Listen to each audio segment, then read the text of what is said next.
Naghahanap ka ba ng isang mapayapang lugar na maghihiwalay sa iyo sa magulong buhay sa syudad? Ang lungsod ng Danao ay isang mapang-akit na timpla ng kasaysayan, natural na kagandahan at makulay na kultura kung saan ang bawat sulok ay nagsasabi ng isang kwento. Ang bawat paglalakbay ay nagiging isang hindi malilimutang karanasan. Ang lungsod naman ay tahanan ng Barangay Ginsay at dito matatagpuan ng Sitio Tausan na ang pangalan nito ay hango sa pareralang tao sa Honasan. Ito ay tahanan ng maraming uri ng bakawan at iba't ibang buhay dagat. Gayunpaman, hindi alam ng maraming tao kung paano nabuhay ang lugar na ito, kung paano ito unang nagsimula at kung paano ito binuo. Ngayon, alamin natin ang kasaysayan sa likod ng bagong binuong destinasyon turista at kung paano naging makabuluhan ang epekto ng pagunlad sa mga taong naninirahan dito. Ang Tausan Mangrove Forest ay isa sa mga pinakabagong dagdag ng Danao City sa kanilang mga tourist attraction. Gayunpaman, hindi alam ng maraming tao kung paano nabuo ang lugar na ito. Kwento ni Jean Macapobre, isa sa lokal na unang naninirahan doon. Ang kanilang lugar dati ay nag-umpisa sa walang-wala, kahit kuryente at tubig ay wala silang mapagkukunan. Noon ay ikinakahiya pa nila na doon sila nakatira, pero ngayon naman ay pinagmamalaki na nila na doon sila nakatira.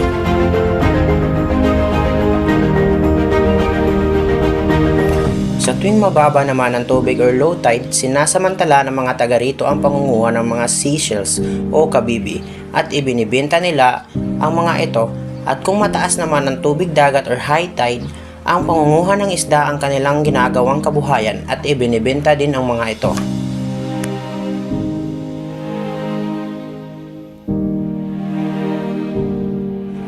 Ngunit, ang Tausan ay hindi nakatulad ng dati. Ang simpleng pamumuhay ng mga tao sa lugar ay nagsimulang magbago nang dumating ang mga proyektong pang-infrastruktura. Sa pag-usbong ng mga makabagong proyekto, natulungan ang komunidad na mabigyan at magkaroon ng akses sa mga pangunahing pangangailangan tulad ng kuryente, tubig, programang pangkabuhayan at edukasyon na natuturo sa kanila kung paano iingatan ang likas na yaman na meron sila. Hindi lang panghuhuli ng isda at kabibi ang kanilang kabuhayan, binigyan din sila ng proyekto sa gobyerno at pribadong kumpanya na magkaroon sila ng iba pang kabuhayan sa pamamagitan ng pagtatanim ng mga mangrove seedlings at bangus raising. Binibili naman ang mga ito sa gobyerno. Ang ipahayag sa amin ang kasaysayan sa lugar na ito. Sa una kanang ang kining lugar is wala pa gini siya hapit na muyo, mga kuan na siguro ni sila. Kanang gamay pa man na muyo diri sa una. Mula sa pagiging isang mahirap na komunidad, unting-unting nagkaroon sila ng oportunidad at kabuhayan dahil sa likas na yaman na meron sila. Mula sa isda, kabibi at mangroves, sa pamamagitan din ng mga ito nagkaroon sila ng panibagong ecotourism attraction na nagbibigay dagdag sa kanila ng pagkabuhayan. Sisi mo no? Oh, sisi kitong. Mga nana. Tuyong, Oh, tuyong. Pero kasagaran diri di ba mo kay manghag tuyong kay kanang Suwaki. oh, sa waki ra. May nana. Sikat-sikat. Sino at ilan katao ang unang naninirahan dito at ano ang kanilang kwento kung bakit sila napunta sa lugar na ito? Ang una nga ni Puyo diri kay si kuan man no. Si Maria. Kay ang ilahang kuan diya sa una kay fishpan lang po sila ni kuan no. Sila ni usahan lang sa una. Dito. Ang ilahang di kuan nga rin kay Manok. mga kuan na rin yung mga pila ka tao, mga lima ra ka payag, pila to sila ka book sa una di ano. Mga lima ra ka payag ang kuan diri sa una, nagpuyo. Dili gid yung daghan. Dili pa, mingaw pag ikay ni siya sa una diri, walay kuryente, walay tubig, may nana ba. Mingaw pag ni siya sa una. Paano kumikita ang mga tao dito at ano ang kanilang kabuhayan? Pagpanginhas ra gyud. Ang ako nakuanan sa una yung duman kay ang pinakakuan nila nga pangita source of income nila kay kanang panisi. Oh, panisi gyud niya dayon. Kanang mga katigwangan diya sa unahan, amo silingan panisi kaysa kung papa kay pangisla man sa loud nya. Ila gyud kay ang panisi gyud ilaha. Ang kanang kuan. Ay talabang nga gagmay yun. Paano naman natuklasan ng lugar na ito? Mayroon bang kakaibang katangian sa lugar na ito katulad ng mga likas na yaman o kasaysayang palatandaan?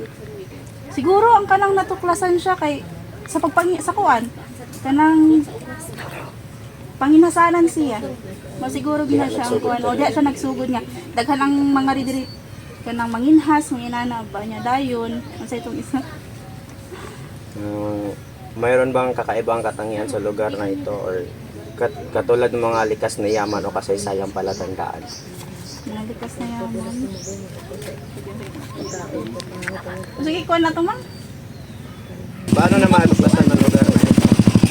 Natuklasan siya kay tungod sa kuan sa pag sa kanang panginahasan. Nya dayon kanang kaning sa mangroves. Tapos Ang dating tahimik at mahirap na lugar ay naging pangunahing destinasyon na ngayon ng mga turista na nagbibigay ng bagong pag-asa at trabaho sa mga residente dahil sila din ang binigyan ng pangunahing karapatan ng gobyerno ng Danao na magtrabaho sa Tausan Mangrove Forest Eco Park. Sila ay dumadaan talaga ng training kung paano nila ma-entertain ang mga bisitang dumarayo doon na gustong mag-enjoy, mag-relax at manood ng mga magagandang natural na tanawin. Paano naman natuklasan ang lugar na ito? kuan kanang sa kuan ta sad pag kanang panginhas o pagpanginhas. Daghan na siya ganang nakakuan diri ba naka discover nga kuan para silang source of income papanginhas nila. Meron po ba mga likas na yaman o kasaysayang palatandaan dito? Sa ako nahibaw-an kay kini siya nga lugar sa una kay ikuan ko noon tani siya kanang i-develop ba ikuan siya sa local government para i-develop gid unta siya hangtod nga wala siya madayon hangtod do nga gikuan na lang sa mga kanang manginhasay nga tukuran na lang nilag payag para kanang bitawng na sila mo uli ini kanang tunga ng gabi kay sahay kay ang kuan diri ang hunas diri kay kuan man kanang kadlawon ana na ba nagdepende man gyud ang kuan sa ang pagpanginabuhi namo ay ang pagpanginabuhi diri sa una kay depende ra masad sa dagat sa antuan na siya. Ang hunas sa taw may gabi inay kanang adlawan. Ano naman po ang mga bagong bagay na binuo o naidagdag sa lugar na ito? Kuan ang amo ang tourist spot ang gihatag sa government niya kuan kanang tourist spot din na para sa kuan ang mangroves. Kanya daghan kay gikan ng mga daghan na kay oportunidad na hatag di ari nga lugar. Nga sa una wala man gini wala ni siya sa una niya. Karon hantod nga na-discover siya daghan na kay mga oportunidad na hatag di ari. Kanang amo ang mangroves nga tourist spot eco park namo niya.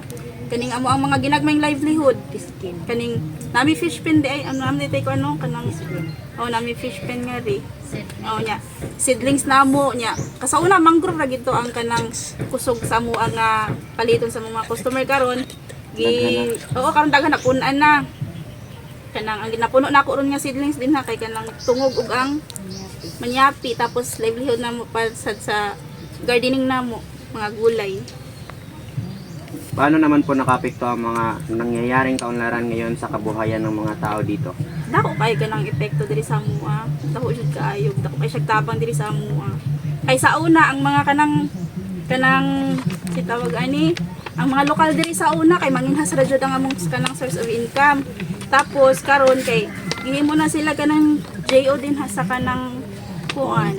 Kanang gihimo na sila Masasabi talaga ni Miss Jean Macapobre na isang malaking biyaya ang kanilang lugar para sa kanila. Ang dating hindi kilala na lugar ay naging tanyag na hindi lang sa lalawigan ng Danao, pati na sa buong probinsya ng Cebu at iba pang lugar sa bansa at pati na rin sa ibang bansa.